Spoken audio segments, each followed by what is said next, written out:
Hola, ¿cómo están? Bienvenidos a un nuevo videotutorial de Java. Vamos a ver hoy los constructores. Este tema ya se tocó en videos anteriores, pero voy a volver a explicarlo porque considero que es importante y como ahora estoy desarrollando estos videos uno tras otro en orden y con la intención de que todo el mundo termine entendiendo bien de qué va toda esta historia, me parece importante ampliar, ¿sí? Inclusive explicar mejor o detallar mejor todas estas cuestiones para que nadie se quede con ninguna duda. Para mí es importantísimo que ustedes no tengan dudas porque cuando uno entiende lo que está haciendo, aprende, digamos, mucho más fácil. Es muy difícil querer aprender algo que uno no entiende. Pero cuando uno lo entiende, cuando uno se lo explican bien y comprende lo que está haciendo, entonces todo se hace más fácil. Cuando nosotros creamos un objeto basado en una clase, instanciamos un objeto, me disculpan que sea tan reiterativo, pero espero que cuando me escuchen tantas veces diciendo lo mismo se les grabe. Cuando nosotros instanciamos un objeto, cada vez que nosotros usamos esta palabra reservada new y luego el tipo de objeto, persona, y ponemos estos paréntesis y punto y coma, lo que estamos haciendo es que al momento de crear ese objeto en memoria y de asignar un espacio en la memoria y mandarle la referencia a esta variable p, porque esta variable p al final va a obtener una referencia, un puntero, una dirección de memoria. Recuerden que todos los objetos lo que guardan no es un dato, sino que es una referencia a un lugar en la memoria donde el objeto va a existir en la memoria heap. Esto ya se explicó en videos anteriores. Nosotros en este caso estamos usando lo que se llama el constructor vacío. Y estamos usando el constructor vacío porque de hecho estamos pudiendo construir un objeto sin poner absolutamente nada dentro de estas llaves. Pero ustedes saben que todos los métodos, cualquier método, ¿sí? Como este, ¿sí? Pueden o no requerir que se le pasen parámetros.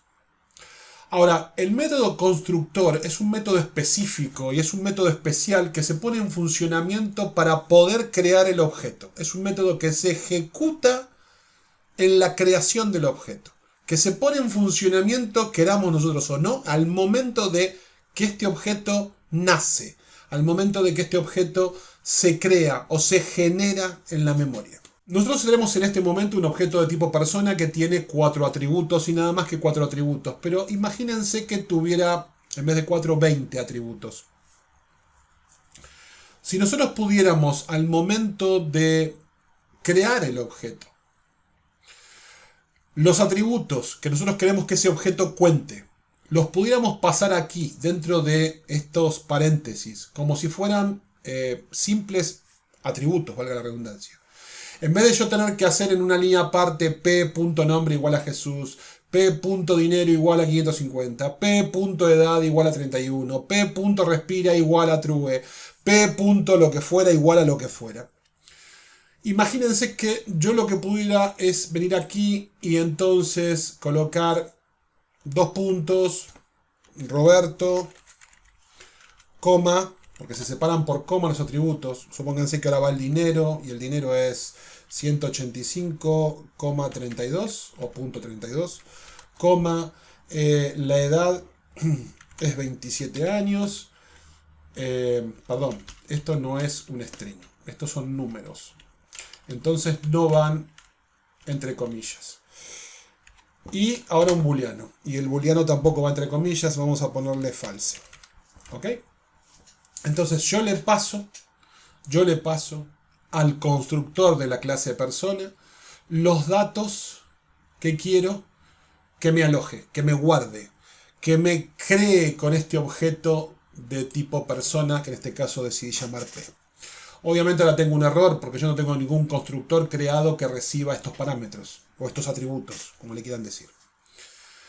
Pero lo que quiero demostrarles o mostrarles es que me parece a mí más piola, me parece más interesante, me parece incluso más fácil poder al momento de crear el objeto o distanciar el objeto, poder pasar estos atributos que crear un objeto vacío y luego tener que venir a hacer referencia a cosita por cosita y estar cargando valor por valor. Digamos que lo más común o la forma más normal sería entonces poder hacerlo de esta forma. Y aparte, la forma más común y la forma más normal sería de que yo no pueda acceder a estos p.nombre, p.enero, p.edad de esta forma como lo estoy haciendo acá.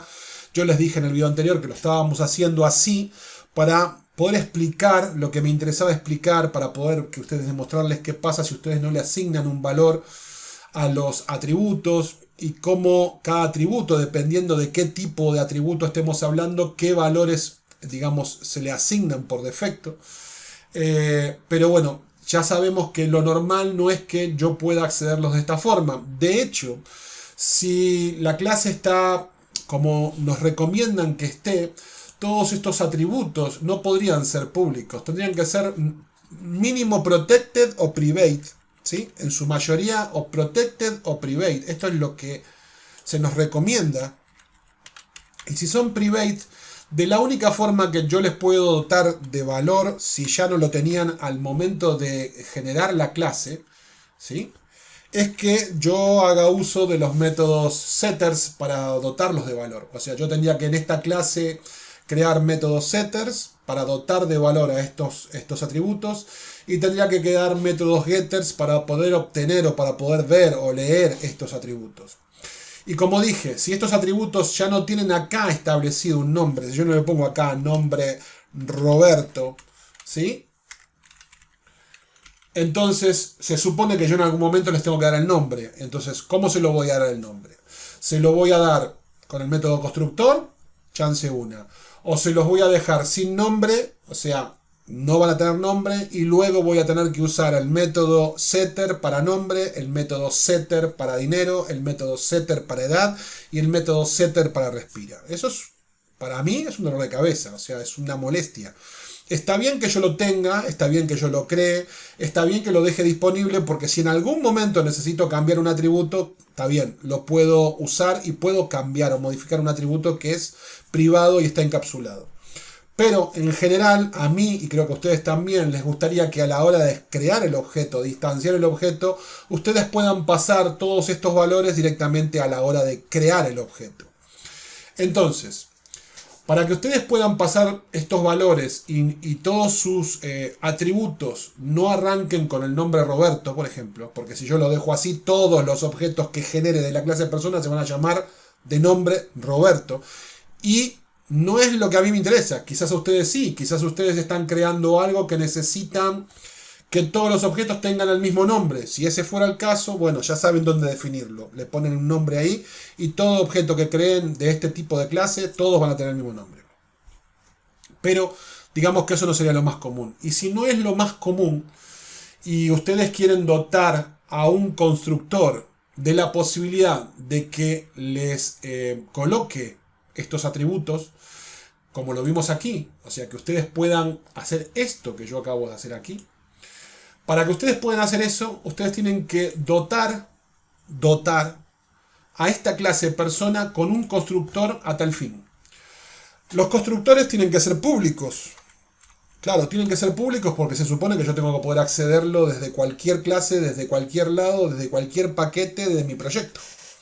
Entonces tiene que ser público, tiene que llamarse exactamente igual que la clase, o sea, persona. Es un método especial. Tiene que tener estos paréntesis que son los que reciben o los que indican qué parámetros estoy obligado a completar o enviarle a este constructor. O sea, yo cuando adentro de un método o dentro de un constructor declaro parámetros, lo que estoy haciendo indirectamente es generarle una obligación a quien vaya a usar ese método o ese constructor. Yo lo estoy obligando, porque si no hace lo que yo estoy diciendo ahí, si no cumple lo que yo coloco acá dentro de estas dos llaves, el programa va a dar un error. O sea que lo que yo ponga dentro de esas dos llaves es palabra sagrada. Quien quiera utilizar esta clase va a tener que poner ahí lo que yo digo que tiene que poner ahí. Si yo digo que aquí va a tener que poner un string, y a este string le voy a poner a propósito, le podría poner cualquier cosa, pero le voy a poner exactamente el mismo nombre que tiene el atributo. Yo pongo que primero voy a tener que recibir un string.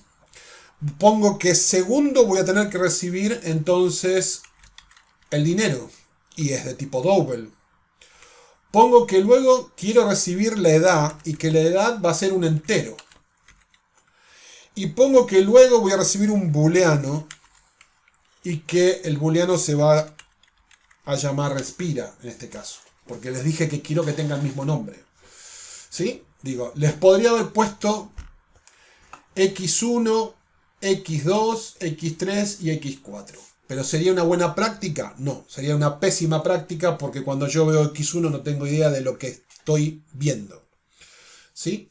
Y si ustedes se fijan, ahora se los voy a mostrar, cuando ustedes están usando un IDE para poder completar, ¿sí? Para poder escribir lo que digamos, son requerimientos de algún programador, el IDE los ayuda y les dice qué tipo de dato y cómo se llama el dato que el programador puso, para que a ustedes se les haga fácil completar o para que a ustedes se les haga fácil saber qué es lo que tienen que poner ahí. Porque imagínense que ustedes están usando una clase que ustedes no crearon, que la creó otra persona, un tercero, un tipo que vive en Groenlandia. Y este tipo que vive en Groenlandia escribió en inglés y puso string name. Cuando ustedes tengan que usar esa clase, instanciar un objeto de la clase de él, y ustedes vean que les dice colocame el string name, ustedes van a decir, bueno, acá va el nombre. Name es nombre, string es una cadena, entonces acá quiere este programador quiere que yo acá ponga el nombre. ¿Sí? Por eso es importante que diga string name y no string x. Porque si dice string x, ¿qué va ahí? ¿Qué es lo que tengo que poner ahí? ¿Quién sabe? Tengo que ver una documentación que venga con esa clase y fijarme qué es lo que el programador quiso que yo ponga ahí. Bien. Entonces, retomando. Yo acabo de generar una obligación a cualquier persona que quiera usar el constructor de la clase persona de tener que completar estos datos de la forma que yo indico. Y la forma que indico es esta. Respetando el tipo de dato y respetando el orden. Ahora, como yo les puse el mismo nombre tanto a estos parámetros como a estos argumentos, yo no puedo poner aquí que nombre, o sea, que el atributo nombre es igual al parámetro nombre. No lo puedo hacer porque esto para Java es confuso. Java dice, yo no sé acá qué estás queriendo hacer, no termino de entender. Pero cuando yo le coloco acá el this adelante,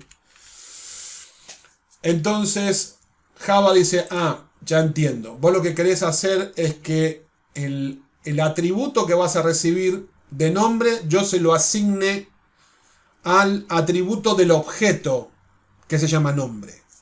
¿Sí? O el parámetro que vas a recibir en la variable nombre, vos querés que se lo asigne al atributo del objeto en el lugar del nombre.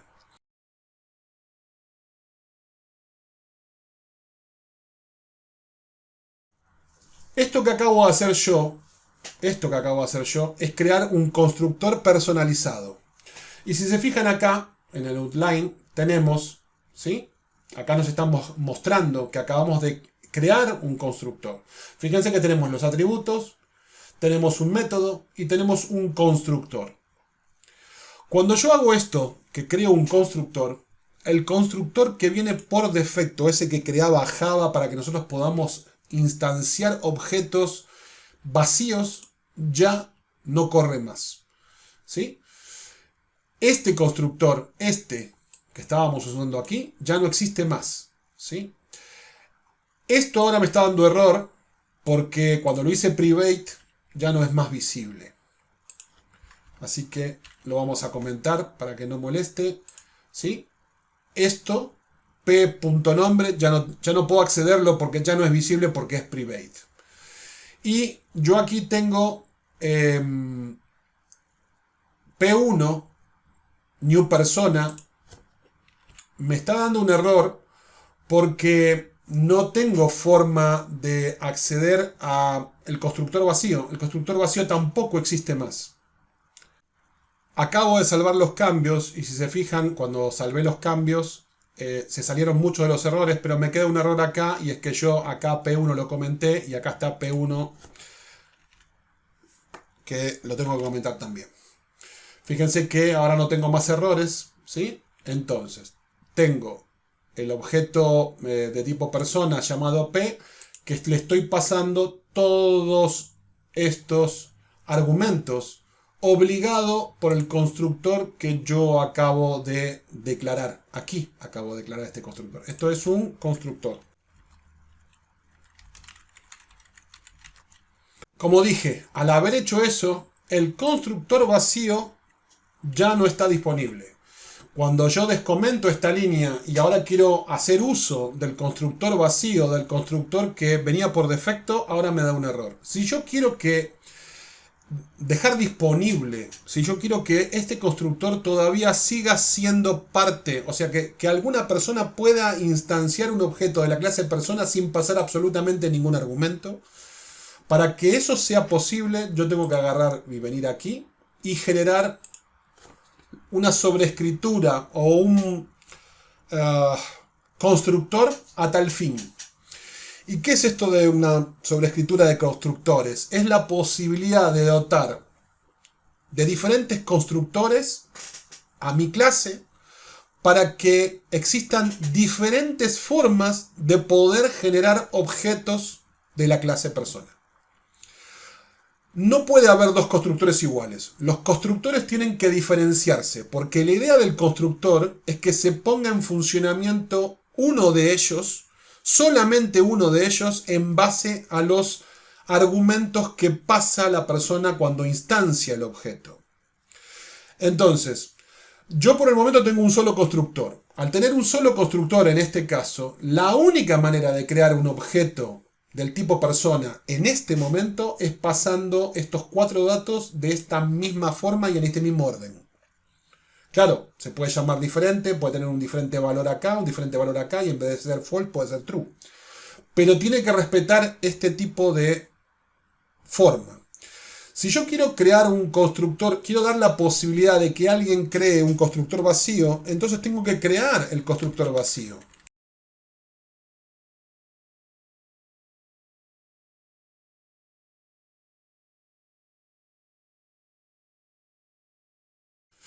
Y vengo aquí, entonces esto que daba error ya no da error. Y yo acá ahora puedo descomentar esta línea.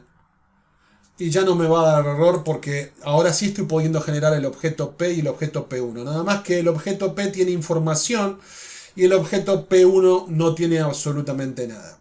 Entonces si yo pongo mostrar atributos de ambos, van a ver que uno da null, 0.00 y false y el otro va a tener datos. Vamos a ejecutarlo. Uno tiene Roberto, 185,32, 27 y falso, y el otro tiene todo null, porque tiene los valores por defecto, ¿sí? Porque yo usé un constructor vacío, y como esto aquí no tiene cargado ningún dato, obviamente está poniendo todos los valores por defecto. En este momento, si yo quisiera asignarle valores a el objeto P1, ¿sí? El objeto P1 no tiene nada, está todo por defecto, digamos. No podría, ¿por qué? Porque no tengo ningún método que me permita hacer eso y esto está todo declarado como private. En esta clase, la clase persona, yo no definí ningún método setter que me permita acceder a nombre, a dinero, a edad o a respira. Así que yo en este momento, por el momento, hasta ahora, no tendría chance alguna de poder cambiar que el objeto P1, en vez de decir aquí null, diga Juan, en vez de decir 0.0 tenga un valor, en vez de que le dé a 0 tenga un número, y en vez de que sea false tenga true. No lo puedo hacer. No lo puedo hacer porque no tengo métodos a tal fin. ¿Sí? No tengo ningún método creado que me permita hacer eso. Y esto está declarado como private. Pero este video se trataba de constructores y no me quiero meter con ese tema todavía. Entonces, vamos a seguir hablando de los constructores. Los constructores, entonces, yo puedo generar más constructores. Puedo hacer un constructor más, 2 más, 3 más, 5 más. Depende de qué es, o sea, de qué posibilidades yo le quiero dotar a la clase persona y qué quiero que esa clase persona permita construir. ¿Sí? Quizás creo un constructor nuevo que además de tener todo esto, tenga un parámetro más que sea, qué sé yo, si tiene hijos. Y acá entonces creo un atributo nuevo booleano que diga tiene hijos, true o false. ¿Sí? Pónganle, supónganse. Puedo crear un constructor que tenga solo string nombre, otro constructor que tenga string nombre y dinero, otro constructor que tenga string nombre, dinero y edad. Pero no puedo crear otro constructor que tenga exactamente lo mismo que este. ¿Por qué? ¿Por qué no puedo hacer eso? Bueno, la respuesta es muy simple. La respuesta es que la máquina tiene que saber que en base a lo que yo estoy pasando aquí dentro, cuando instancio el objeto, en base a eso que yo pongo ahí adentro, tiene que saber qué constructor tiene que ejecutar. La máquina no sabe, si yo tengo 5 constructores, la máquina no sabe, no tiene ni idea de qué es lo que yo voy a poner aquí adentro. Pero a medida que yo vaya completando información aquí adentro, sí va a ir determinando por los atributos que yo estoy cargando y en el orden que los estoy cargando y qué tipo de datos estoy cargando, cuál es el constructor que tiene que utilizar. Pero si tengo dos constructores que sean exactamente iguales, ¿cuál de los dos tiene que usar? Si los dos son iguales. Entonces no está permitido, no se puede. La firma de los constructores no puede ser idéntica. Tiene que ser diferente. Esta es la firma del constructor. Tiene que ser diferente. Ahora está en mí, como programador, definir, en base a lo que yo quiero hacer con la clase persona, cuántos constructores voy a usar, qué parámetros voy a definir, ¿sí? ¿Qué es lo que a mí me interesa como programador? ¿Qué es lo que yo espero como programador? ¿Para qué voy a usar esta clase? ¿Cómo la voy a usar? ¿Qué datos quiero? ¿Qué datos requiero? Recuerden que el constructor es un método. Es un método especial, pero es un método. ¿Y los métodos qué es lo que hacen? Los métodos lo que hacen son acciones. Los atributos son cosas que los objetos tienen, pero los métodos son acciones. Son cosas que los, digamos, dotan de alguna forma con alguna capacidad de poder hacer algo. Yo, en este caso, estoy usando el constructor solamente para asignarle valores a los atributos, pero, a ver, esto es lo que enseña todo el mundo, pero ¿es lo único que pueden hacer? No, no es lo único que pueden hacer. El constructor es un método. Yo podría poner aquí, por ejemplo, aquí abajo, un system.out.print que diga objeto creado exitosamente. Y también podría, si quiero, llamar a un método. Yo podría decir, mostrarme los atributos. ¿Sí? Mostrarme atributos. Entonces puedo poner atributos de quién. This, del objeto. Mostrarme los atributos del objeto. Salvemos esto y vamos a ver qué es lo que sucede cuando ejecutamos esto nuevamente. Empieza de arriba hacia abajo, ¿verdad? Lo primero que se lee es esta línea. Esta línea usa el constructor que nosotros acabamos de crear, no el vacío. Lo primero que hace entonces es pasarle todos estos atributos, porque lo requiere así el método constructor. Se los pasa al objeto y dice objeto creado exitosamente por consola. Luego tengo una línea que es Roberto 185.3227 false. ¿De dónde salió esta línea? ¿Esto es de acá? No. Esto es del constructor. El constructor mandó a llamar este método. El constructor mandó a llamar esto. Mostró que el objeto se creó y después ejecutó el método mostrar atributos. Y eso es lo que estamos viendo aquí. De hecho, si yo comento esto, y comento esto, y lo volvemos a ejecutar, van a ver que efectivamente tengo objeto creado exitosamente y los datos. El objeto P1 invoca al constructor vacío. El constructor vacío no tiene dentro del constructor un mensaje que dice objeto creado exitosamente, ni tampoco tiene una llamada a mostrar atributos. Por consiguiente, cuando yo ejecuté esta aplicación, al crearse el objeto P1, si bien se crea con todos los valores por defecto, como ya lo vimos en el video pasado, no muestra absolutamente nada por consola.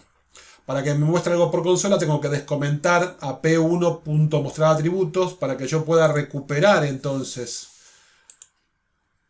qué datos tiene cargados P1 en la memoria. Lo importante aquí es que ustedes entiendan que el constructor no solamente sirve, como muestra todo el mundo, para nada más asignarle valores o atributos al objeto en una primera instancia. Es un método. Y como tal, tiene todas las posibilidades con las que cuenta cualquier método. Y tiene la virtud de ser un método que se ejecuta al momento de generarse el objeto por primera vez en la memoria. Bueno, aguántenme un poquito más que ya terminamos. Sé que el video este se hizo demasiado extenso, sé que muchos de ustedes quieren que hable menos, pero bueno, intento explicar de la mejor forma que puedo y trato de explicar todo porque es como a mí me gustaría encontrar que me expliquen. Si no les gusta, la verdad, lo lamento mucho. Entonces, quiero mostrarles algo más antes de terminar con esta clase porque me parece importante. Yo coloco el dis aquí, no porque sea un requisito, coloco el dis porque a mí me gusta poner el dis porque yo sé que con el dis estoy haciendo referencia al objeto que se está ejecutando en este momento, al objeto que estoy instanciando en este momento con el método constructor. Pero si ustedes no colocan el dis, igual funciona. Si yo lo saco el dis, voy a salvarlo, control S y vuelvo a ejecutarlo, esto funciona exactamente igual. Pero el dis es algo que marea a mucha gente y a mí me gustaría que ustedes no lo mareen y que ustedes entiendan qué es lo que es el dis. Para que ustedes entiendan qué es lo que es el dis, voy acá a colocar un system out print y la saben que voy a imprimir dis. ¿Qué creen que va a pasar cuando imprimo dis? ¿Qué pasa cuando yo imprimo dis? ¿Qué es lo que estoy mostrando cuando imprimo dis? Cuando imprimo dis lo que estoy haciendo referencia es al objeto P. Si yo en este momento, en el main, quien está invocando este constructor es el P, ¿sí? Vamos a ver un segundito, y perdón que me demore, pero quien está llamando a este constructor es el objeto P, en esta instancia, en este momento. Cuando yo ejecute esto, quien llama, el único que llama al constructor es P. Cuando lo llame P al constructor y se ejecute este constructor, cuando venga acá a este dis va a hacer referencia a ¿qué? A P. Y si yo acá mando a hacer un system out print de P, ¿sí? Como teníamos acá, system out print de P, ¿qué es lo que me va a imprimir? Me va a imprimir que pertenece a el paquete tal, que es de la clase persona, arroba y la dirección de memoria. Bueno, si yo aquí, en el constructor, le digo que me imprima dis, le estoy diciendo, imprimime este objeto, mostrame este objeto. ¿Y qué método se va a poner en funcionamiento para mostrarme ese objeto? Un método heredado, que ya lo vimos en otro video, que es el método toString de la clase Object. De hecho, si ustedes colocan acá dis. Van a ver que lo que se abre, esta ventana que se abre aquí, que espero que la vean bien, tiene todos los métodos de persona, pero también tiene todos los métodos de la clase Object que estamos heredando. Y uno de ellos es toString. Yo puedo poner aquí dis.toString, pero en realidad yo no necesito hacer esto. Esto ya se lo mostré en otro video, ¿sí? Yo no necesito poner dis.toString. Si yo dejo dis, de todas formas se va a ejecutar el método toString. Así que lo voy a dejar, no quiero que esto se extienda más, y voy a decirles que les muestre la salida y voy a dar por terminado el video. Fíjense que lo que se va a imprimir ahora es, entonces, moldes.persona, arroba 75, bla, bla, bla, bla, bla. La dirección de memoria. Ok, esto es donde reside el objeto P en memoria. Esto es como si yo hubiera hecho system.out print P.toString. ¿Sí? o system.out.print p, que de todas formas iba a ejecutar el método toString de la clase object y me está dando la dirección de la memoria. ¿Ok? Y esto es lo que es this. This es el objeto que está invocando en este momento a, en este caso, este constructor. ¿Ok? Los dejo y los veo en un próximo video.